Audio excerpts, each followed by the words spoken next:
¿Qué criterios seguimos en el despacho cuando nos queremos plantear solicitar una pensión de incapacidad permanente absoluta?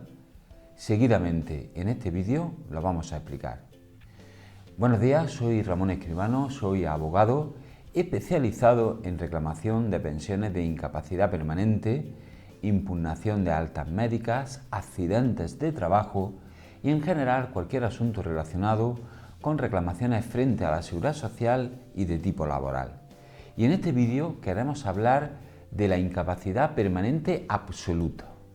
Queremos explicar brevemente qué criterios o qué aspectos analizamos en nuestro despacho cuando nos planteamos ante un caso en concreto si podríamos o no solicitar una pensión de incapacidad permanente de este tipo, una absoluta. Lo primero que tenemos que analizar o definir es a qué nos referimos cuando hablamos de incapacidad permanente absoluta. Nos referimos, según dice la Ley General de la Seguridad Social, a cuando la persona sufre una serie de patologías, de enfermedades, de limitaciones que le inhabilitan para cualquier trabajo u oficio. Es decir, no puede hacer ningún tipo de actividad, ya sean sedentarias, de poco esfuerzo o de poca responsabilidad. Pues bien, ese es el punto de partida. Tenemos que analizar cada caso en concreto desde ese punto de vista. Las patologías, las limitaciones que tenga la persona le impiden realizar cualquier trabajo, incluso trabajos sencillos, trabajos livianos o de poca responsabilidad. Por lo tanto, teniendo en cuenta esto, ¿qué aspectos tenemos que valorar cuando queremos solicitar una incapacidad permanente absoluta? Pues lógicamente tenemos que analizar el caso en concreto desde varios puntos de vista. El primero de ellos es analizar los requerimientos de tipo físico, las limitaciones físicas que tiene la persona que quiere solicitar esa incapacidad.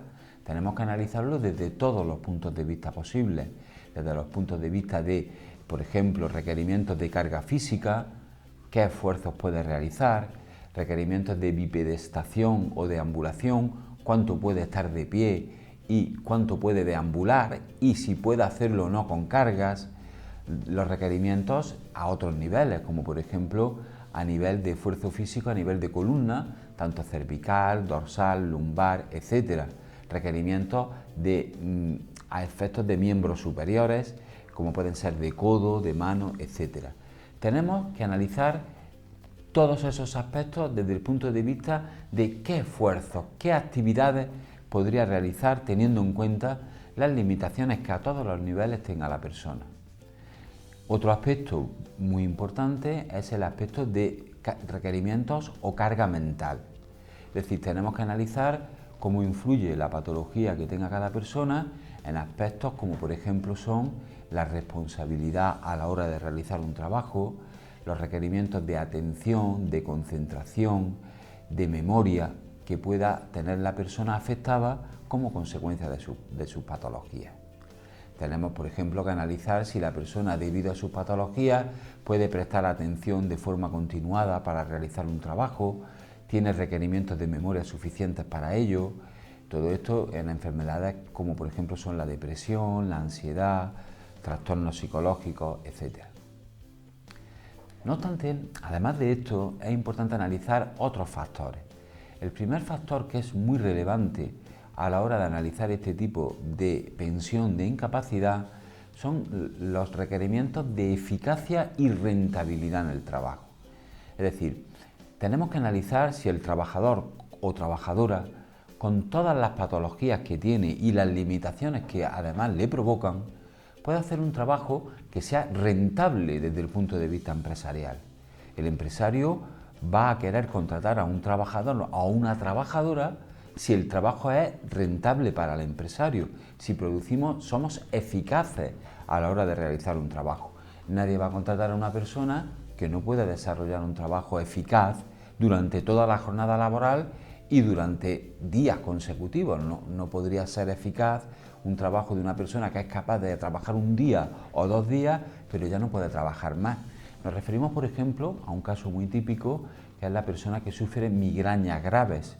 Esa persona podría a lo mejor trabajar un día, 2 días, 3 días, pero luego le surge una migraña y tiene que parar 4 o 5 días como consecuencia de esa migraña.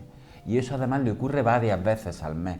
Pues evidentemente no puede trabajar, porque la enfermedad le limita durante muchos días, durante un mes, y eso hace que un trabajo pues, no sea ni rentable ni eficaz desde el punto de vista empresarial. Ese aspecto es muy relevante a la hora de valorar esta pensión. Otro aspecto es el de dignidad en el trabajo.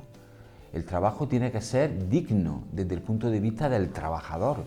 No se puede exigir a un trabajador que para desarrollar un trabajo tenga que sufrir mucho, tenga que tener sufrimientos indecibles a la hora de realizar un trabajo. Para realizar una jornada esté todo el rato sufriendo desde el punto de vista de las patologías concretas que tenga. Por ejemplo, para que se entienda, una persona que tiene un dolor lumbar, una radiculopatía lumbar pues muy grande y que tiene que realizar esfuerzos físicos a nivel de columna lumbar. Pues aunque pueda realizarlo, si el dolor es continuo o no controlado, eso no es exigible desde el punto de vista de la dignidad que tiene que tener todo trabajo. Por ello, no solo hay que analizar los requerimientos de tipo físico y los requerimientos de tipo de salud mental, sino también los conceptos de dignidad, por un lado, a la hora de realizar el trabajo, y de eficacia y rentabilidad empresarial, de rendimiento efectivo que el trabajador tiene que realizar para poder desarrollar un trabajo que sea insertable o que se pueda insertar en un mercado laboral normalizado.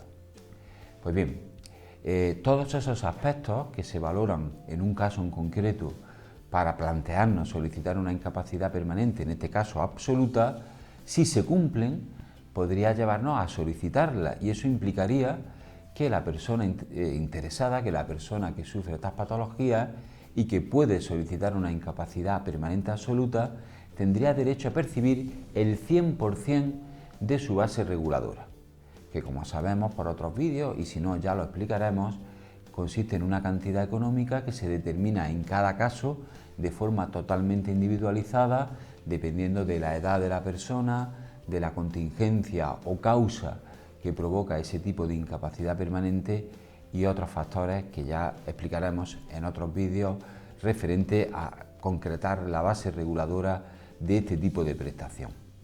Terminamos el vídeo como siempre lo hacemos, poniendo de manifiesto que en nuestro despacho el estudio de su caso en particular, es decir, si a usted le corresponde una prestación de incapacidad permanente en cualquiera de sus grados, no solo absoluta, sino en cualquiera del resto de grados existentes, como es la total cualificada o incluso la parcial, en nuestro despacho ese análisis es totalmente gratis a través de nuestro correo electrónico. Pueden llamar al vídeo pueden llamar al teléfono que aparece en este vídeo y le informaremos cómo puede obtener esta valoración gratuita de su caso a través del correo electrónico. Es importante. Mucha gente se confunde o no lo entiende bien y entiende que es a través del teléfono. No, la valoración la hacemos por correo electrónico. El teléfono es para que si ustedes se quieren informar de qué tienen que hacer, qué documentos nos tienen que enviar para que valoremos su caso, pues llamen que le informaremos. También la primera consulta a través del correo electrónico también es gratuita. Este servicio está pensado para que si ustedes tienen una duda concreta puedan enviarnos esa duda a nuestro correo electrónico y nosotros le contestaremos a la mayor brevedad posible. Sin más, espero que el vídeo les haya gustado y hasta el siguiente vídeo.